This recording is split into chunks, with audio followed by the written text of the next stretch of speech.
My name is Jonathan Rodriguez. I'm a board member here at Citizens for Juvenile Justice and an organizer with the American Federation of Teachers. Welcome to this discussion about FAIL, School Policing in Massachusetts, a report done by CFJJ and Strategies for Youth. In the next hour or so, we will review the report's findings and hear from people with deep experience on the subject. First, let's do some housekeeping. We're going to have people who aren't presenting muted. But if you have a question, you can type it in the chat section or use the raise hand option under the participants tab. Please direct chat questions to Colleen Shaddix. For those of you joining by phone, you can mute and unmute yourself by pressing *6. You can raise your hand by pressing *9. Again, if you're on the phone, you can mute and unmute by pressing *6. And if you'd just like to raise your hand for a question later, *9 for the raise hand feature on the phone. I'll call on you at the end of the program and direct your questions to the appropriate panelists. If we don't get to all your questions, we know that you still want answers. Our team will respond by email to anyone who we didn't get a chance to answer. If you're a member of the press, they will help you set up interviews. Now, I would love to welcome Leon Smith, Executive Director of Citizens for Juvenile Justice, and Lisa Thoreau, Executive Director of Strategies for Youth, who will review the findings of the FAIL report. Thank you.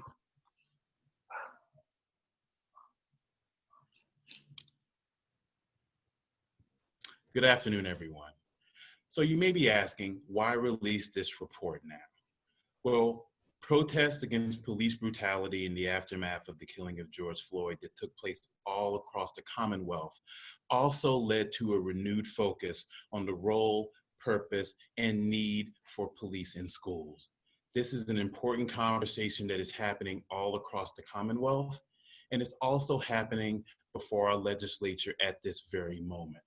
But far too often, that conversation and decisions that are made whether or not to place police in schools are fueled and driven by emotion rather than being informed by data and research. Today, we are here to bring you that research to better inform the debate on police in schools. Now, Lisa Thoreau will walk you through some of the key themes that are present throughout that research.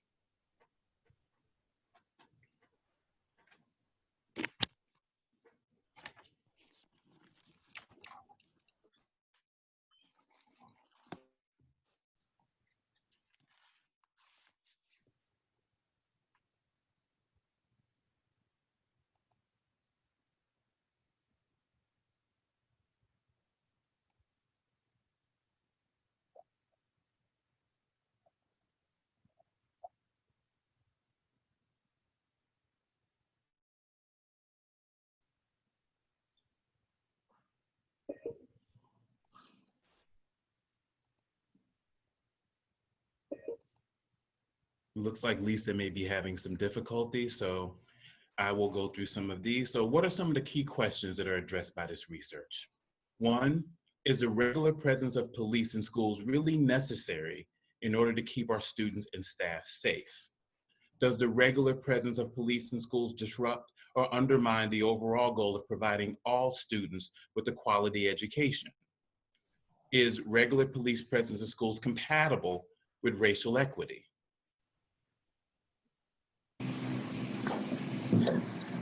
Next slide, please. We're also going to look at is it a racist bad cop, or is it an issue of systemic racism? We know that white civilians are more likely to be the beneficiary of policing services, where Black and brown civilians are more likely to be or feel as if they are the target of policing actions. Black and Latinx civilians have a higher frequency of police interactions. They're more likely to be subject to stop and frisk, and they're twice as likely as our white citizens to experience non-lethal threats or use of force. And interestingly enough, these practices do not vary significantly by the race of the police officer. So again, it really is a systemic issue that we are dealing with. Sorry about falling off the internet there. I apologize about that. This is a really key point because so often we get challenged with claims that I know a great SRO and I know all police officers are not bad. That's not the level at which we're speaking here. We're looking at scholarly research conducted by major universities from across the United States, newspapers and other research entities, including the Washington Post, Education Week, the Pew Research Center, the Center for Public Integrity, looking at the impact of having law enforcement in schools. And what we see is something that is very close in correlation to what happens outside of schools. The next slide. And as a result, if you look at the empirical data, the quantitative analysis, the qualitative analysis, the schools with law enforcement in them have become feeder systems into the legal system. And this is, of course, totally opposite what we would like to see. So we have seen that the problem that historically was created by 16 out of 19 boys shooting up schools, 16 of them were white, has had this ironic, disproportionate impact on having youth of color be more subject to the harms of the solution of placing police in school.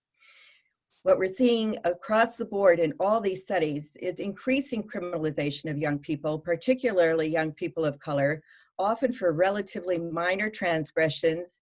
And these transgressions historically were considered the purview of school codes of discipline, but now schools all too frequently, and law enforcement too, decide that it warrants law enforcement intervention. The use of law enforcement to respond to school conduct is something that's happening across the United States, as well as in Massachusetts. Over the summer, many people felt that issues with police misconduct were not relevant to Massachusetts and therefore needed no legislative reforms. Yet police misuse and abuse of power against students and youth is a problem in Massachusetts. And there are a variety of ways it is occurring right now. And the report demonstrates just a few of them. The research themes of policing in schools, therefore, show that it's not limited to racist bad cops, but it's driven by systemic factors around the role and power of policing. And the clear conclusion is that it contributes to inequities where Black residents are more likely to be harmed by policing practices. School administrators play a large role in this. They use school police to respond to school conduct, and many of their choices also reflect bias. This is documented in study after study. So it's really important to be clear here that conflating law enforcement with school police who are educators, counselors, or social workers, as some of the national models would propose, that in addition to enforcing the law, they're there to be counselors and they're there to educate youth on safety, is very misleading and dangerous. First, it justifies underinvestment in funding, hiring, and training of social and emotional supports for students to fulfill these roles. If we're hiring law enforcement at the price of social workers and psychologists, I'm not sure whose favor we're doing. Similarly, counselors and educators are legally obligated to protect the confidentiality of students. Law enforcement officers are not. And finally, students are not warned that law enforcement is not obligated to maintain their communications as confidential. Leon, I'll pass it back to you here. Thank you, Lisa. And now for our research findings. Our first finding is that there's little convincing evidence that the presence of an armed police officer has much effect on school safety at all. In fact, a meta-analysis of 12 different studies took place, and none of them indicated a positive impact of a police presence on school safety outcomes. In fact, a 2018 Washington Post analysis of nearly 200 incidents of gun violence on campuses found only 2 times where an SRO successfully intervened in a shooting. That's only 1%. So one of the most often cited reasons for police in school preventing school shootings simply isn't supported by a track record of success in accomplishing that goal. Go to the next slide. Our second finding is that there's considerable evidence that the presence of a police officer increases school-based arrest for low-level, non-violent behaviors that have traditionally been the domain of school disciplinarians. So despite the anecdotes that we hear of serious offenses that are used to justify police presence in schools, it is often low-level, non-violent behaviors that actually end up being criminalized. This is borne out by a United States Department of Education finding that schools with police reported 3.5 times as many arrests as schools without police. And just real quickly before I transition, so our third finding, I apologize, is also considerable evidence that Black and brown students and students with disabilities are disproportionately singled out for arrest and criminal citations for relatively minor school-based offenses. This was borne out in a number of focus groups that were conducted with school resource officers from 16 different districts across Massachusetts. Those focus groups showed that the line between behaviors that warranted school discipline and those that warranted law enforcement intervention were often blurred, with behaviors that were considered criminal in one town not being considered criminal in another.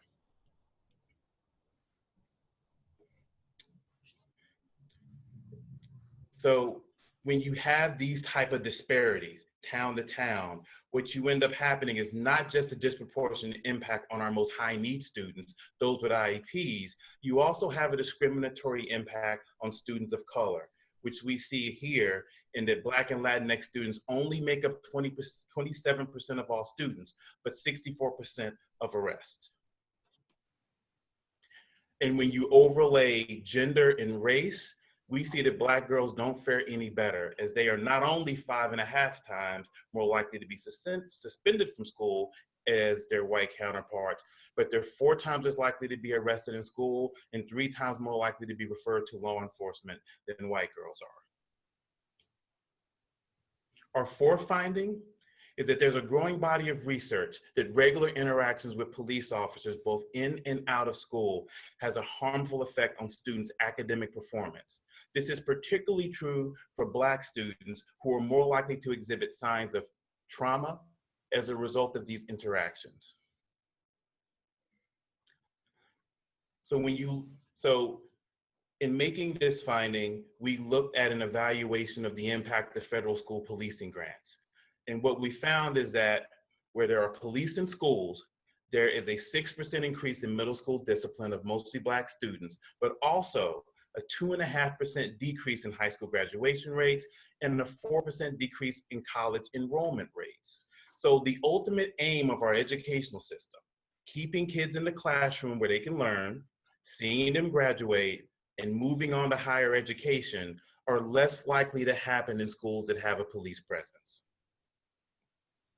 And our fifth and final finding, the placement of police in schools can have a detrimental effect on the overall school climate. This is especially true for Black and Latinx students whose sense of safety is not increased by the presence of SRO.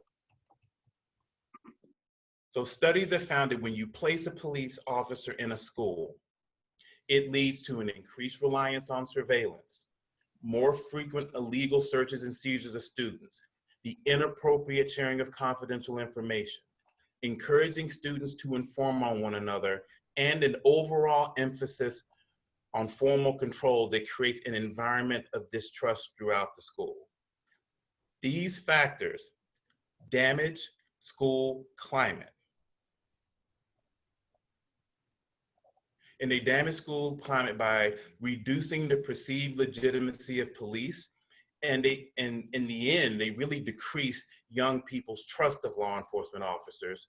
It weakens the overall sense of community. And most importantly, It diminishes students' willingness to confide in school staff when they're experiencing problems. To go back to a point that Lisa made, there's no duty of confidentiality when these kids talk to police officers as it would be as they're talking to a counselor. Having that, not feeling that they can go to an officer, knowing that what they say could be used against them, actually results in vulnerable students not feeling comfortable being able to open up. And now, back to our facilitator, Jonathan Rodriguez, for our panel. Thank you, Leon. Thank you, Lisa. These are obviously alarming facts and figures, some of which we've known and have done nothing about, and some of which are new, and when taken together, really show the urgency of this issue that we need to take action on. We've got a series of panelists who will share briefly from their own experiences before we start taking questions. First, it's my pleasure to introduce Scott Edmond, who is himself a U.S. Marine Corps veteran, and Meenakshi Verma Agrawal, who is a professor at Simmons University. Both are parents at Framingham Public School, parents to Framingham Public School students, and co-founders of the Framingham Families for Racial Equity in Education. Thank you so much, and I'd love to pass it to Scott and Meenakshi. Thank you. Thank you for having us. My name is Scott Edmond, and just wanted to give you guys a quick overview on Framingham Families for Racial Equity in Education, also known as FREE. In 2016, multiracial parents met with a principal of an elementary school to discuss the hiring of diverse teaching force for the newly grown school. The principal quickly replied, "I'm not going to sacrifice qualification based on race." And though as parents who are startled, though not surprised, this particular principal said nothing unusual considering what the data shows about school representation by the race of the teacher.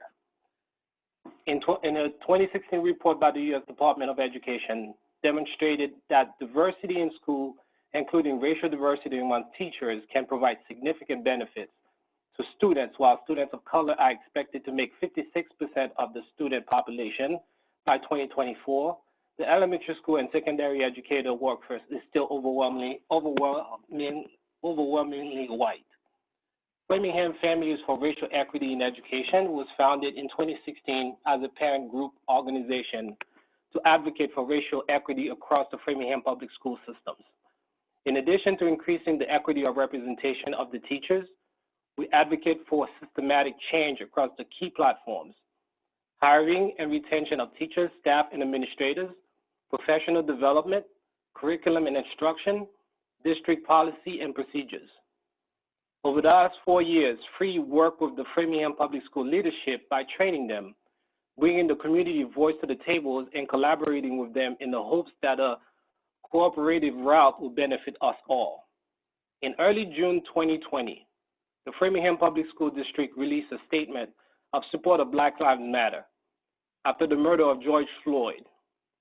FREE appreciated the statement, but like many of other declarative statements made at that time, this was largely performative because the district was taking no action in policies to ensure that indeed Black lives do matter. We started a petition for the following reason: to address how the policing of children and George Floyd's death didn't start at that incident, but started in other institutions that have become invaded by police presence. FREE has launched a petition calling for the removal of SROs that has amassed almost 700 signatures to date. Over 400 of them, which has been from Framingham. The city of Framingham pays over $500,000 for police and security services in the school system. It has inconsistent or missing data on school-based arrest. We know that all of the students arrested through Framingham Public School last year were non-white. We know the school-to-prison pipeline is a system that brings out Black and brown students with disciplinary charges, suspensions. We know that the police as an institution is historically and currently structured to oppress. We know the structural racism is a problem in our society. We know that school districts with more non-white students are more likely to have school resource officers, and there's a correlation between having school resource officers and the number of disciplinary action and charges for disorderly conduct. In fact, students at the school policed by SROs are up to 5 times more likely to face criminal charges. And we know from the data from the Department of Elementary and Secondary Education that Framingham Public Schools have all these issues and are not honoring the MOU they have signed or reporting the correct data to the state. We need to imagine a world where Black Lives Matter and the structures and police and the policies support a positive and equitable learning environment in all schools for all students and their families. To those who feel safe with police in the schools and have and only have great experiences, now's not the time to make it about you and your experience. The point is your experience is not everyone's experience. To those who say we need police in order to reduce school shooting, this is real and unfortunate fear. Research shows that having school resources officers does not equal safer schools. Let's remember there were school resource officers in Parkland. We need to address the root cause, not bringing more police into the schools, which leads to higher rates of suspension, expulsion, and arrest that funnel kids into the criminal justice system. A Congressional Research Service report in 2013 concluded that the SRO effectiveness does not address whether their presence in school has deterred mass shooting. If you want to learn more about FREE, you can follow us on Facebook on Framingham Families for Racial Equity in Education. Thank you.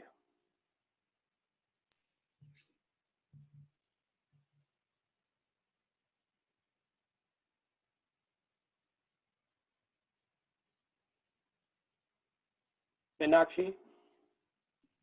I'm going to follow up for the question and answer section. So I'm happy to answer any questions at that time. Thank you, Scott.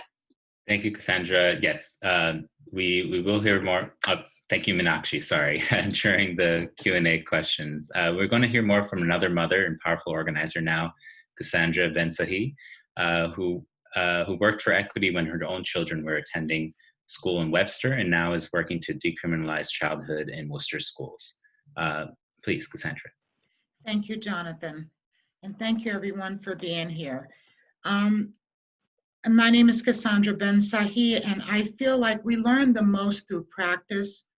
And being rooted in my experiences, I share my story with hopes of creating change. When I'm the mother of 4 beautiful daughters, and when one of them was in junior high school, we lived in Webster, Mass. There was always a constant problem because there wasn't many kids of color and they always felt like they were being singled out for something.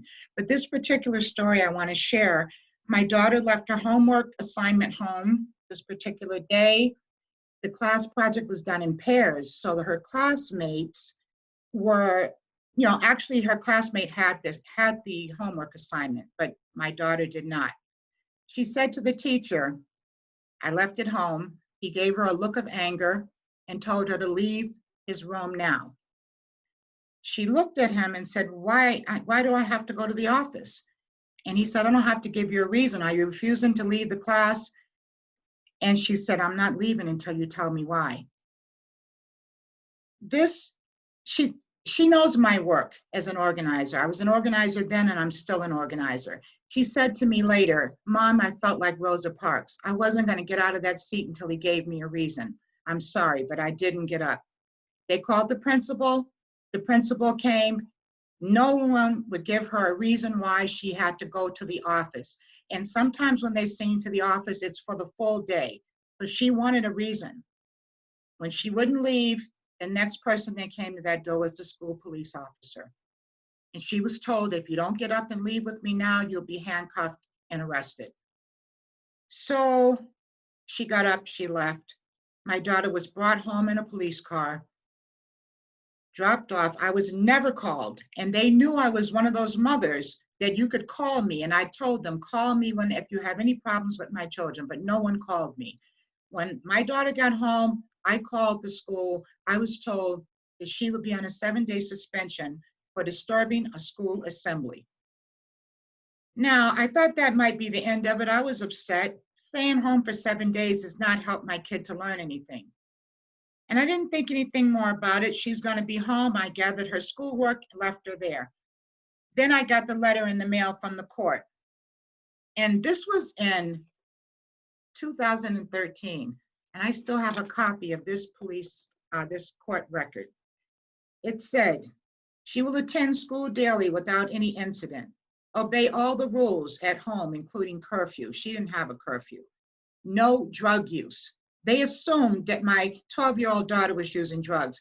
She's, to this day, allergic to marijuana and has not done any drugs. $150 court fine, and we can do 4 hours of community service, and to stay away from the building. And no trespassing from the school for an 11-year-old. So, and she was on probation until 2014 for a whole year. These things are so upsetting to a parent. I send my child to school to learn. I didn't send her to school to get a criminal record. I will say, with the overuse of policing in our community, it's a waste of resources. We don't need them in our schools. There's a saying, if you only have a hammer in your toolbox, everything might look like a nail. The fact is, what could different look like? The psychological effect alone for Black and brown kids looking at police all over when they walk through the halls, knowing that something could happen at any moment, distracts you from learning. This is no place for the police. And all of this was from leaving her assignment at home. When she got older, she went to get a job. The job was a sensitive position. They pulled her juvenile record, and we all had to go to bat. The teachers, the people loved her where she was going to work, so they fought, they wrote letters. The probation worker, she had a good one, wrote a letter for her. And it was like pulling teeth to get that record from the police, and they gave her an attitude. And she had to wait like 7 days before she could even get a copy of it. But you can bet the job got one right away. Now, all of that is unnecessary collateral damage from having police in our schools. K through 12, it's much too soon to have that involvement. We cannot have our kids criminalized at an early age just for being children. Thank you so much. Thank you, Cassandra. The excuse for putting police in schools is always that it keeps folks safe, right? And we hear from this story how that just is not the case. And in our report, how that is even more seldom the case. I want to thank Bill Lukehart for joining us, our next panelist here, to talk about the disconnect between real safety and school policing. Bill is a journalist from Connecticut whose stepdaughter, Lauren Rousseau, was one of the teachers killed at Sandy Hook Elementary School. Thank you, Bill, for joining us. You're welcome. Well, I have no idea if a police officer in the school would have helped Lauren and all the other poor people slaughtered that day at Sandy Hook. I don't even know if they had a school resource officer in Sandy Hook school that day, or if they ever had one. But he or she probably could not have stopped what happened. I know from reading the report that if you have a school police officer, it doesn't really solve much of anything. And I can see that the collateral damage from it far outweighs anything that there might be with people's perceptions of keeping schools safe. I agree with the report, having read it, that your findings are accurate as far as, it really does very little. As a reporter in Connecticut for 41 years until I retired, I did get a chance to cover towns where there were school resource officers and got to know a few of them. And they were decent people, but it's not so much about the people, it's a system, it's a systemic problem. It's a bad thing to do. I was in grammar school in Connecticut in the 1960s and high school in the late 60s and early 70s. And I didn't have to go through metal detectors or have drug sniffing dogs come through schools or have a police officer in school. People that ran the schools were tough enough. I just don't see the reason to militarize the schools so you feel more like an inmate than a student. That would really bother me as a kid. I know my own children and stepchildren have lived through that, and to them that's sort of what happens in schools, but it just seems not necessary to me, especially if that money is spent to take away from the support services schools should have, which would be a good counseling system or whatever else you might need other than an armed guard inside a school. I just don't see the benefits of having an armed police officer in a school all the time. And it's fine if there's an incident where they have to be called, but they shouldn't be part of the landscape. It would make me pretty jumpy. And I can only assume from what Cassandra and others have said who have children who have been affected by that, it's just an awful thing to have in a school. And I can tell from the report, there's all these horrible things that do happen in our lives, and sometimes they happen in schools. And as from reading the report, there's 200 incidents, and only in 2 cases did school resource officers who were in those buildings actually have any positive effect in stopping anything. So there's really not much of a batting average there for school resource officers.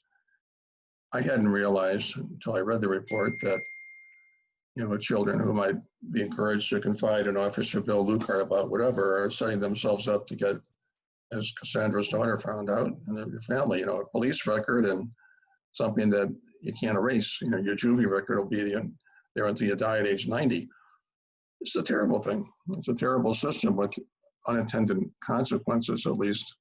I assume they're not planned for at the start, but holy cow, if people realized what the long-term detriments of this are, I would hope they would reconsider having that drive to get school officers, people working and living and going to schools in areas where there are like armed presences in school systems.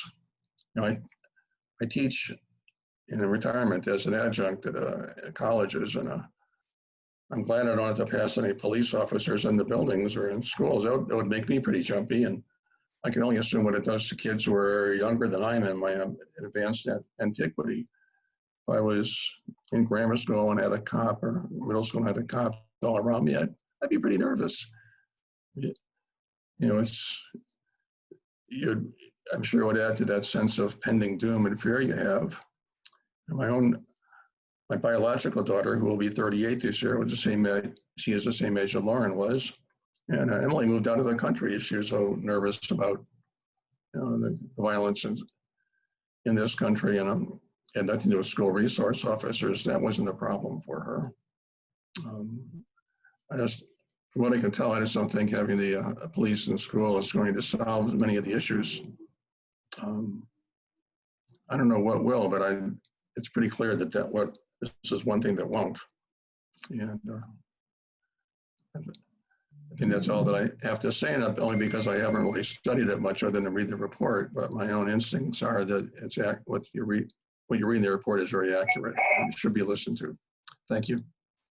Thank you, Bill. Thank you so much. And so sorry for your loss once again. We want to welcome someone who can tell us exactly what it's like to go to a school in a heavily policed building. Chanel is an activist with more than words, and has had a very different experience. Has had very different experiences at suburban and city schools. So I want to welcome Chanel. Thank you for being here. Hi, folks. I am not Chanel. She just had a connection issue and she's trying to get back on. So I just wanted to put that out there. But I am Marcella, and I work with Chanel at More Than Words. And if it's okay, I would like to read her statement. Sure. Thank you, Marcella. Oh, great. Again, so I'm Marcella, and she started with, hello, my name is Chanel. I am a former student in the BPS system and a former Medco student. I am honored to be on this panel to discuss school resource officers and the role in the public school system. Although SROs are assigned to schools for security reasons, to make sure if something happens that they can respond quickly. We all know that school is the main place that we are supposed to learn fundamental skills to help us be successful adults. The presence of police in the schools goes against this. It is they're making the assumption that we are bad, that we are bad people, so the school needs to have police to keep us in line. If a problem arises in a school, and we all know that it will, I think we need more counselors and mediators to help us solve the problem. SROs make the problems bigger, and many students get arrested at school, and this starts the beginning of their lives in the justice system. I have experienced students getting in trouble in school, and then almost every day they get harassed by the school police by saying things like, "Oh boy, here comes Malik," or "Hey Malik, don't want any problems out of you today." This is the way students have to start their day. This does not encourage a positive learning environment. This makes students not want to come to school at all because they know they are going to be harassed.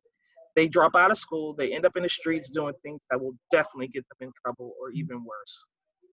In my experience, I feel that urban schools are over-policed and the practice seems to be racist. In my school, we had to walk through a metal detector every time we entered the building. Your bags were checked and you were worn down like you're a criminal. But it's not like that in all schools. In the Metco suburban school I went to, you could walk in and out of school, go get your lunch at a nearby cafe, and return to school without fear of being worn down or going through a metal detector or search. In the suburban schools, there were plenty of adjustment counselors there to guide you and help you figure things out. In the BPS schools, there was only one counselor for each grade. There were more police than there were counselors at my school, and that's not right. I don't have the answers to these issues in our schools, but what I do know is that if you stop treating urban schools like detention centers and more like learning institutions, there may be more kids who would graduate and go to college and not drop out and go to jail. Thank you for listening to me. Thank you, Marcella, for sharing Chanel's perspective. We need to hear from our students on this, and I really appreciate it. I wish Chanel could be here herself, but obviously connection issues. We do have someone next. We have Amarilis Lopez, Program Director at Elevated Thought, and a cultural worker based in Lawrence, Mass, to share her perspective. Thank you, Amarilis. Thank you, Jonathan, for the intro, and to CFJJ and Strategies for Youth for putting together this panel, inviting all of us here, and sharing this much needed research. So a little bit about me. I was raised in the Lawrence public school system, which is a majority Latinx and Black school district. And myself, I was a quiet kid. I kept to myself. My interactions with SROs were minimal in frequency, but really impactful in shaping how I viewed myself growing up. In the fall of 2011, the Lawrence public school systems began operating under state receivership, disempowering our community, putting issues like over-policing and trauma and the school-to-prison pipeline on school board agendas. And now Lawrence is widely recognized as a success story because of the increase in graduation rates, as well as our testing scores in math and science. However, the mental and emotional health of our students is never talked about. With the state takeover, there was an increase in SROs that was quickly adopted. And the connection between state takeovers and an increase in SROs in schools serving communities of color cannot be ignored. There's an obsession in controlling student bodies and disciplining them through the SROs for the most mundane of actions, such as going to the bathroom or refusing access to them, uniform checks, and socializing, which is now a key argument in districts wanting students to return to in-person teaching during COVID-19. And like many young students, I found school uniforms just being comfortable and at times, honestly, unaffordable. I would wear whatever white t-shirt or navy blue bottoms that I could find that day, and I just hoped that I wouldn't be called out by an SRO. Unfortunately, though, my learning would be disrupted, and every time I was called out by the SRO, I felt as though my body was put on display for everyone to judge and control but me. In high school, this behavior from SROs and administration would continue to be excessive. As students, a simple trip to the bathroom would turn into a possible detention or in-house suspension if we walked or talked suspiciously, were in the bathroom for too long, or we wore the wrong color or brand of uniform. Although we never had the resources for school counselors to adequately serve every student, SROs would always have an extra uniform on hand for students to borrow, and we would be forced to wear clothes we did not know who had worn or washed last. My extroverted friends were targeted for regular teen behavior, talking, walking, but they were told that they were being loud, disruptive, or even yelling, even if they were whispering or talking at a normal volume. And as a result, students would routinely stand up for each other when another student was wrongfully accused by an SRO of something. Now in my professional life as a program director, working closely with youth inside and outside of our communities and schools, it saddened me to know that my experiences are not solely mine and that similar situations continue to persist, not only in Lawrence, but all over Massachusetts. A student had shared with me that on a cold winter day, they had their non-uniform sweater taken away, and they were threatened to be sent back home if their parents, who worked full-time, or a family member wouldn't be able to drop them off a white or navy blue sweater or the correct brand of uniform. Many young people feel that they are not having their interactions with SROs being heard. And in fact, they feel like they're dismissed and devalued because when it comes to their experiences, they always take the SRO's word over anyone else. No one believes the students, and so this leads them to not wanting to talk about their experiences. There's no space for discussion to be had, only sentences. Of course, this behavior from SROs is not definitive of every officer. However, it's clear that their roles in our schools and lives were to discipline and control student behavior. This is a systemic issue, clearly. Many young people have told me that it is safer for them to be silent or compliant than to speak up and defend for themselves. Young students of color, disabled students, LGBTQ and non-binary, undocumented students as well, have taken on the weight of an entire system and legislature that does not reflect their humanity or potential. I have seen fellow classmates, and now students I currently work with, who have aspirations to be future educators, scientists, artists, social workers, who have the potential to continue learning, be pushed out of schools and into the prison system, or drop out altogether and earn their GED because they, quote, want to take the easier way. Our students, particularly students of color, have learned that standing up for themselves will have them further targeted and labeled as a retaliation. And in the wake of more violence and brutality from police officers nationwide against Black people, young people have taken to the streets to mobilize their communities to redefine what community safety looks like. It's clear that their experiences have led them to understand that police do not equal safety, at least for their Black, Latinx, and disabled siblings. One young person shared with me, "Why do they treat us like we're the threats?" Schools are a central part of our communities. It is where our children and families are fed, taught, resources met, and lives changed. It's important that we protect this space and relationship and ensure that every student feels safe, appreciated, and included in their school community. What is our collective vision for education, for community safety? The Failed School Policing in Massachusetts report provides us an opportunity and foundation in which we can learn and take the steps towards decriminalizing our students, their childhoods, communities, and futures. Thank you. Thank you, Amarilis. Your story just ignited a flame in me, like over uniforms, not keeping anybody safe, over policing uniforms. So I absolutely am sure there are good examples out there, but it's a systemic issue and we need systemic solutions. And this report is here to kind of illuminate the breadth of the systemic issue we're facing, and we really hope folks can take action and advocate around this issue. So thank you, Amarilis. I'd like to open up for questions now. As a reminder, if you have a question, you can type it into the chat section or use the raise hand option under the participants tab. Please direct chat questions to Colleen Shaddix. You'll see her in the participants tab, or you can see her in the dropout menu when you go to chat someone. For those of you joining by phone, you can raise your hand by pressing *9 on your phone and mute and unmute yourself using *6. All right, so let's take some questions. Again, you can send your questions to Colleen, to any of our panelists.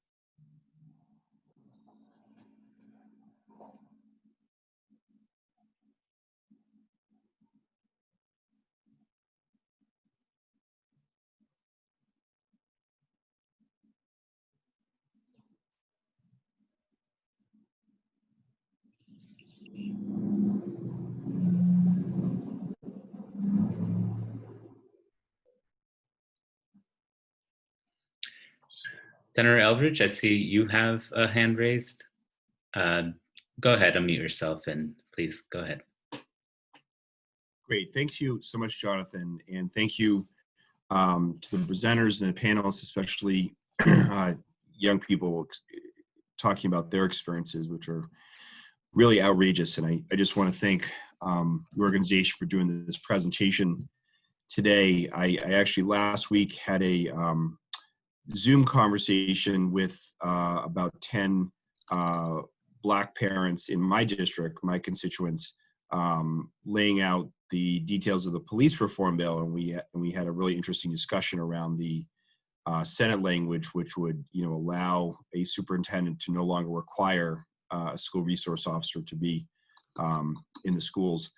So my question is that I'm just curious from the other side, if you will, so from whether police chiefs or school resource officers associations, did they have any specific evidence about sort of how this creates stronger connections with kids or somehow as a positive influence? Because I will say, when I speak to the general public, they sort of seem to have a mixed opinion, and there is this belief that, well, the school resource officer is in the school and creating a dialogue with certain kids that is helping them on the right path, etc. And I just think that sort of anecdotal story or evidence is one of the ways that sort of suggested somehow school resource officers are a positive influence in the schools.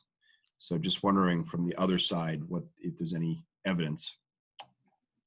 If it's all right, Senna, I'd like to respond to this. I spend a lot of time interviewing school resource officers and sometimes training them. And again, on the individual and often anecdotal level, they can be phenomenal. They can be lifesavers. They can help steer young people. And the best ones among them are often aghast at what their colleagues do when they make a use of force or an arrest for a minor transgression. It's really not helpful to focus on the individual. It is critical to focus on the system, because overall the impact is negative. And if we were to say, well, it's okay if 100 people get killed a year on the highways, and not say, oh, there's problems on the highways, people are dying, we would be saying some people matter less than others. And sadly, that's what this debate has devolved to, which is officers are good, so the kids are getting in trouble deserve it. That is not the question. And no profession is perfect. I say this as a lawyer. Sometimes people don't like lawyers, I might add. Every profession needs to have some kind of accountability and transparency. And in Massachusetts, you have neither training for school resource officers, nor policies, nor MOUs that are abided by, and you have no system of oversight and accountability for them. And every effort to impose that is resisted, rejected, and fought tooth and nail. And I must ask, why? Thank you. I know Meenakshi and Cassandra wanted a bite at that question. It's a very good question. I think Leon, I saw a hand. But we do have questions from Kay Khan and Senator Jalen as well coming up. I'll just respond quickly if that's okay. I know in Framingham, what we've heard from the Black Student Union and the immigrant youth movement at the high school is that, the experience of the SROs is very racialized. And so the white students are having a very different experience with it. And the students of color are having very different experiences with it. And we see this playing out in society. So when we put out our petition, there was immediately a counter petition that said, well, my child feels safe and I want them to be there. And frankly, I think school districts benefit from the narrative that they are there to protect from school shootings, whereas the chief of our police actually said explicitly to us that, you know, these particular resource officers are not there to prevent school shootings. Yet, you know, districts don't do anything to combat that narrative that, in fact, you know, we actually need mental health support for all of our students. We need more counselors, but the money is being sort of nefariously put into budgets. So in our district, we said, how much do you pay for police officers? And they said zero. They said that comes from the city budget. And so I find some of these ways of budgeting, as well as the racialized experiences of school resource officers, really big factors in how the perception of school resource officers or safety versus threat is playing out in our communities. Thank you, Meenakshi. Cassandra, did you want to?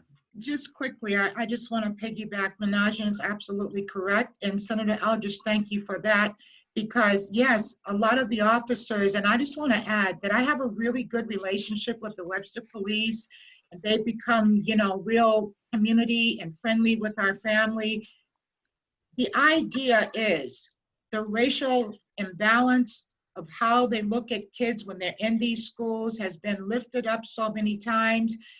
When I was in school, if someone called my father and he had to leave work, I knew I was in trouble. I feared that more than I feared anything. Call the parents. If the parents aren't available, let's transfer some of that money that they're using in that city budget to get more resources into the school. We need people that can reach our children, that look like our children, that understand. They can be younger, they can be from the community, but they do not need to bring the psychological trauma that comes to Black and brown kids that are constantly under police surveillance in and out of schools and into the communities. That's it. Thank you. Thank you, Cassandra. Leon?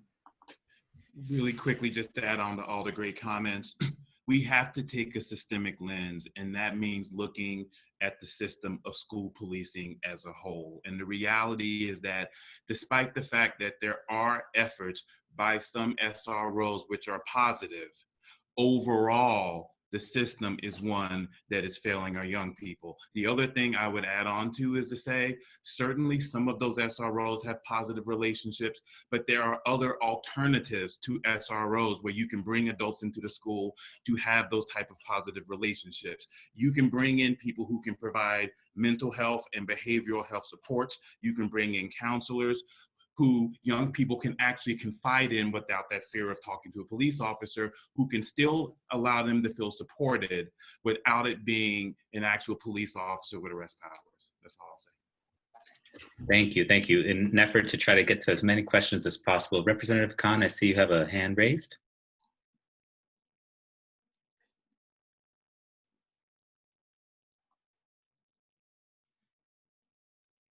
All right. With your permission, Representative Khan, I can come back to you. I know Representative Jalen had a question she sent in around, has folks seen any difference since the 2018 criminal justice reform bill that was passed here in Massachusetts? I'm guessing positives or things to improve. Well, most of our cities and towns aren't accurately reporting school-based arrest data, so how would we know? That law was very explicit in saying that school districts and police departments had to come to an agreement on how to collect and publicly share that data that should be looked at and scrutinized in order to say, how are police working in our schools? When only 11% of public school districts across the Commonwealth are even reporting, we have people making decisions based upon nothing more than anecdotal information to put police in our schools, and they're depriving the public of data that it's the law. They should have in order to be able to question and scrutinize that decision. So in many ways, we have a provision in the 2018 law that doesn't have teeth and is not being abided by, which again, we need to make these decisions about police and school based upon research and data and facts, not simply stories and anecdotes. And unfortunately, we're not getting the data we need to really make informed decisions. Thank you, Leon. Just going back, Representative Khan, if you're still with us, if you wanted to. Yeah, I got back in. Can you hear me? So I apologize. I don't know all the details of the legislation that's currently out there, but just listening today, and I want to thank people for their comments and also the report. So I just wondered if there's a lot of thinking about training, the training piece of it. So if it's difficult to get rid of the SROs or to move that out, has there been any thought, or is there anything in the legislation that is currently out there that has something to do with training? And if not, I think that's something, I mean, we're coming to the end of the session. I'd love to be helpful, in terms of filing legislation to work with some of the other legislators that are on the call today, and with CFJJ to see what we might be able to come up with for the next session.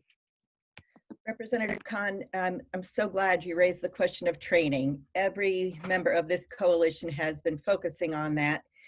4 years ago, a Representative Cantwell, former district attorney, authored a 3-page piece of legislation with the support of colleagues and advocates, which was in conference committee withered down to 12 words that are ambiguous and must be implemented by an agency that the state of Massachusetts has said has no teeth to actually require any officer to attend any of its trainings. And this has been documented by the Office of the State Auditor, the Massachusetts Police Community, the Massachusetts Committee for Police Training does not have the power to in any way discipline or force officers to attend. So effectively, a comprehensive piece of legislation, which ironically Nebraska took word for word and enacted, as well as added police obligations to honor parents' and students' rights, has failed to pass in Massachusetts, has been rendered effectively meaningless. The MPTC won't listen to outsiders or involve certain folks.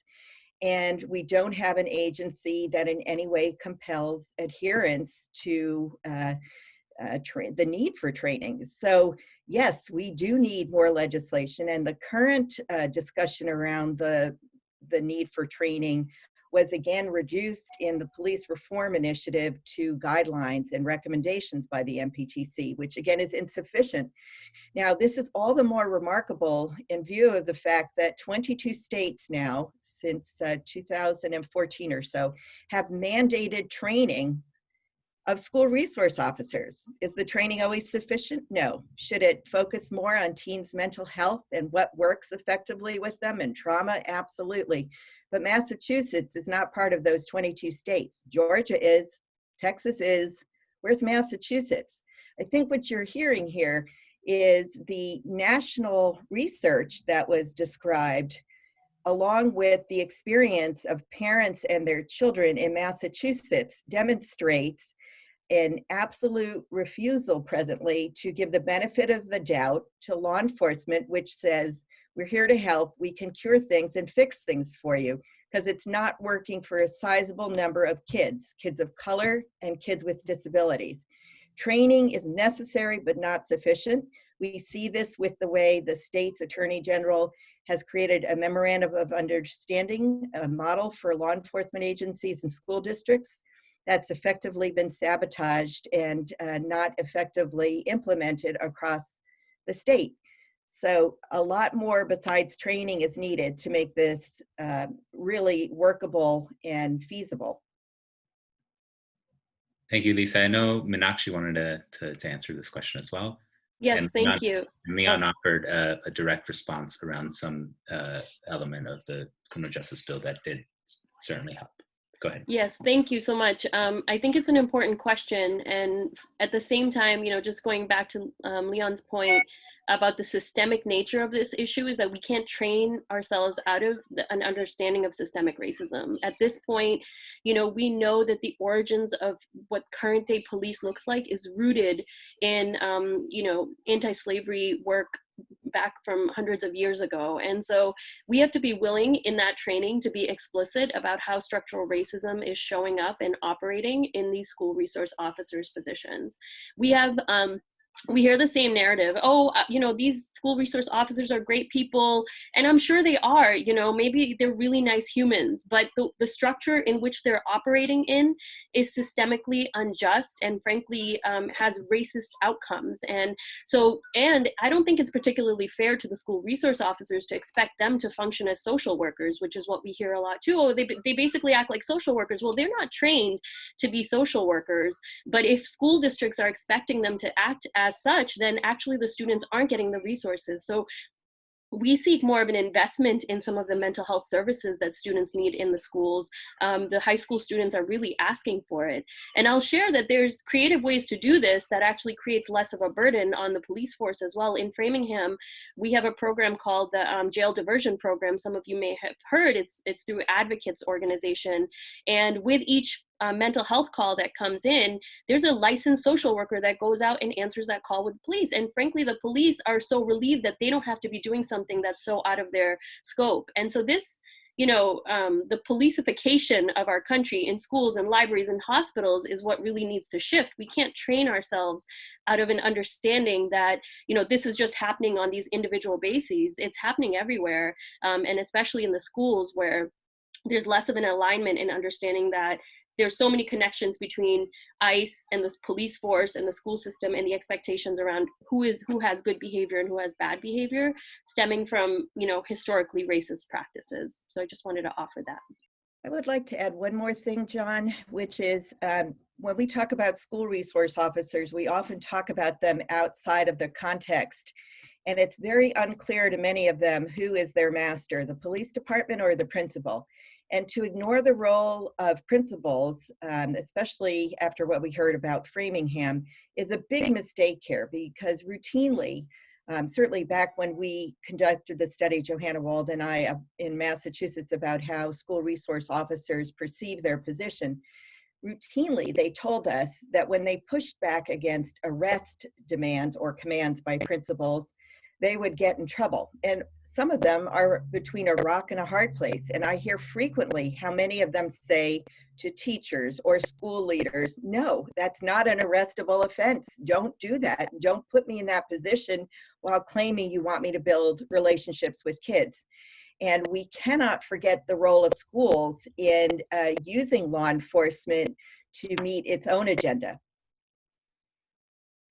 So can I just jump in? I thank you for the comments, and I'm just happy to work with whomever. I'm actually a mental health professional myself, so I'm interested in the mental health. But it isn't just all mental health, because I think the story that Cassandra told about her daughter, that had nothing to do with mental health. So, you know, it's complicated. It's not just mental health and substance use and that sort of thing. I think it's the whole. So I think training is part of it, having more professional social workers at the schools, more opportunities for social emotional learning. I'm, you know, in favor of all of that. But it seems, anyway, just I'm happy to work with you and see if we can figure something out that can be helpful. Appreciate it. Thank you, Representative Khan.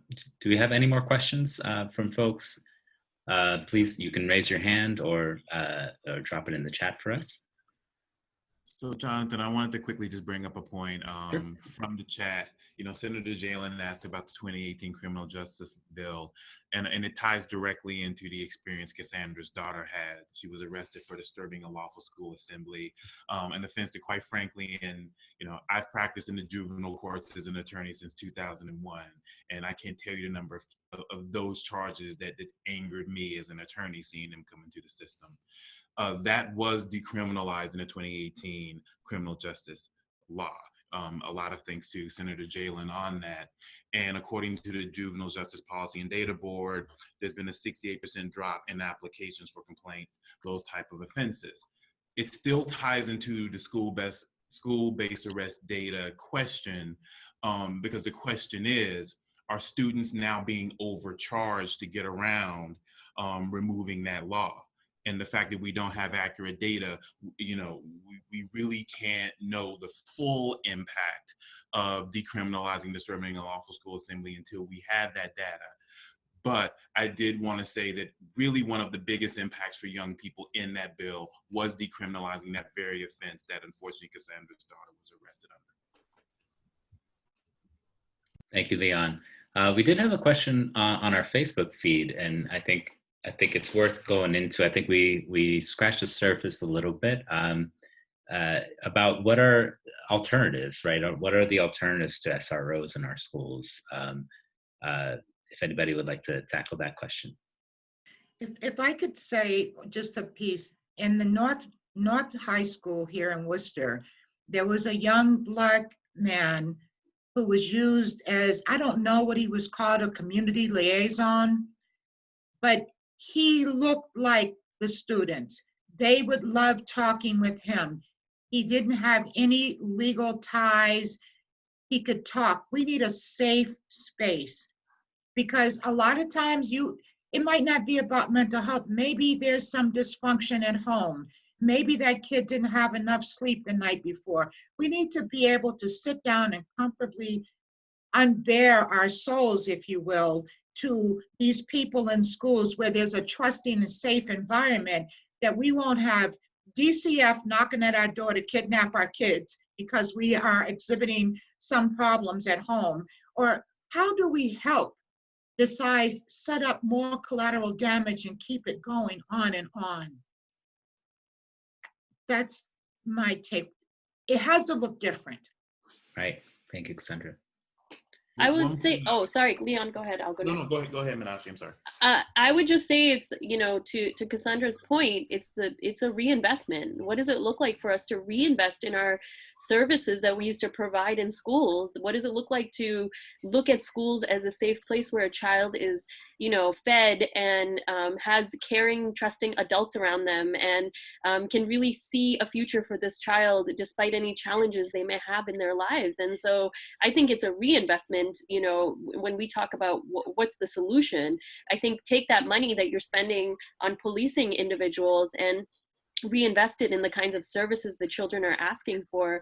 I know in Framingham High School, the youth are asking for more mental health counselors, for more guidance counselors, more funding for the student groups to come together in solidarity with each other. And so I think it looks like reinvestment in more of a community versus an individual, because right now we're looking at individuals as threats, and we're not looking at a community as a whole and how we can begin to heal it. And in fact, I'll just add that COVID, it's an important time for two reasons. School resource officers across the country are still being used for discipline in COVID, and they're being sent to people's homes. And there's examples of this where people of color are being over-policed when they can't set their children up for remote school.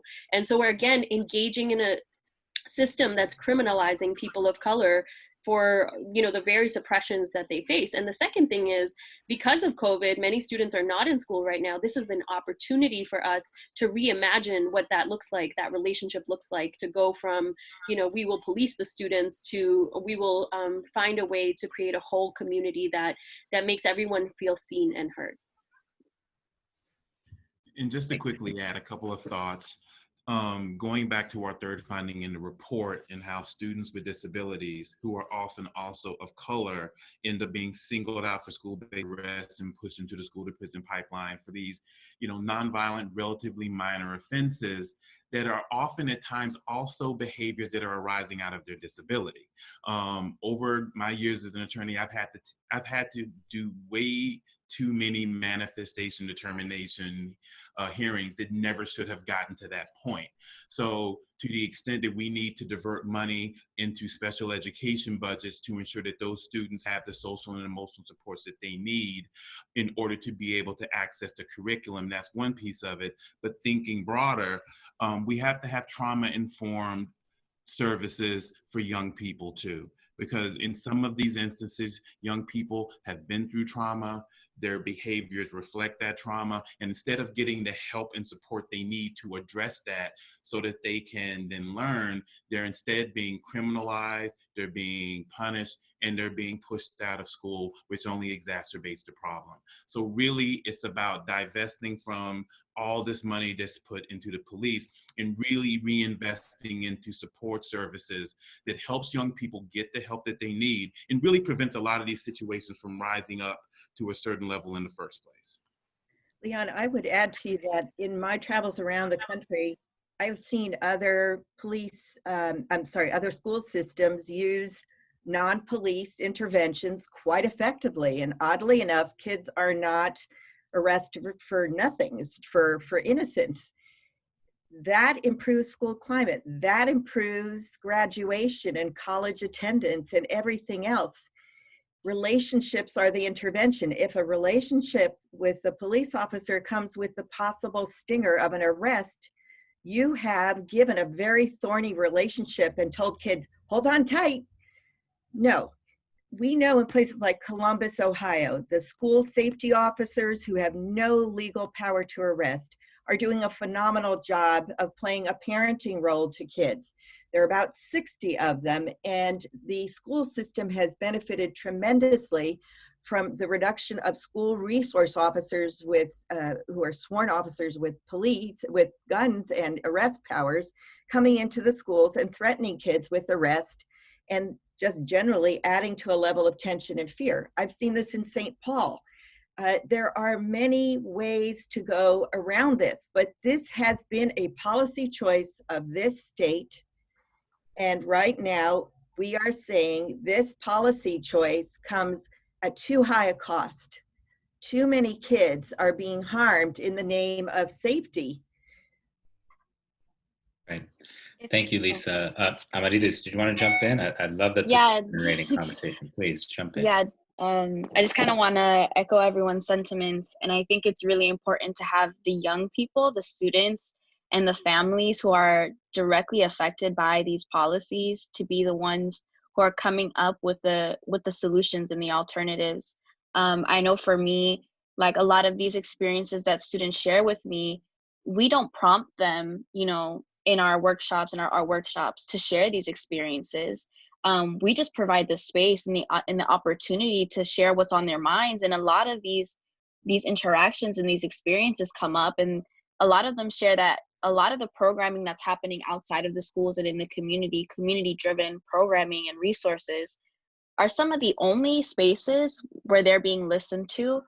And you'll hear from the administration of these schools like, oh, well, the students are not sharing that information with us. We never hear that kind of feedback. And it's because the trust has been broken. And I think Lisa made a point earlier where, the students don't know who is in charge here. Is it the school officers? Is it the administration? Both of them are working together to implement these legislations and these policies. So there already is a certain hierarchy and relationship that's being enforced where they get signals that they know that they can't trust these people because, if they really want to talk about something that's going on in home, that immediately, DCF is called. And there's a lot of things about being a mandated reporter that stops young people from being able to trust someone in the school administration and teacher to really talk about what's going on in their lives. So yeah, just having the youth and their families being involved in directly and listening to them, because every community is going to be different. Every family's needs is different. Every person's experience is different, and really having space and creating space for them to put their needs at the table. Thank you.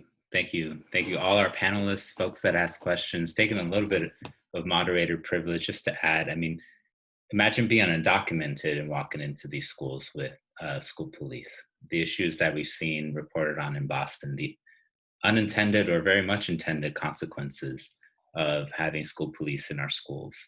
I'm not an educator myself, but working with many educators to answer the question too around alternatives. Yes, guidance counselors and school counselors. Yes, to restorative justice programs and not just practices, programs that involve the whole school community in co-creating and implementing, among other solutions I hear from members. And It's been an honor to be here and moderate with folks. I do want to remind folks of a couple of things before we go, if you can stick by. We want to remind folks that there is time to take action on this now in this session, right? And appreciate having so many representative state senators on board. We need to pass this bill with strong measures on school police. Where to find your state senator and state rep? Please check out cfjj.org/racial-justice-action. Sorry, a lot of dashes. cfjj.org/racial-justice-action to learn more how you can advocate what we're fighting for. Please check out that site. And if you forget it, cfjj.org, follow the links. You can find it there as well. But there is the link there. Please take some action with us. And the second piece, we're leaving it for just a second more. There you go. And then the second piece, I'd like to remind folks to download the report. Take a deep dive into this report. Ask us questions. The report can be found also on the CFJJ website, cfjj.org/policing-in-schools. And you can see it there, obviously. And follow up with us, with Leon, our executive director, Leon Smith at cfjj.org. And Lisa Thoreau, who collaborated on this with this report, LHT@strategiesforyouth.org.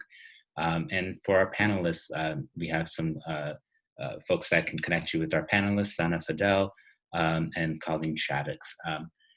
And please follow up.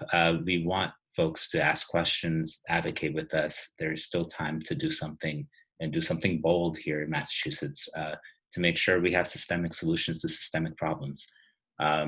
Again, wanted to thank everybody for being here with us. I am just double checking my notes if I missed anything here.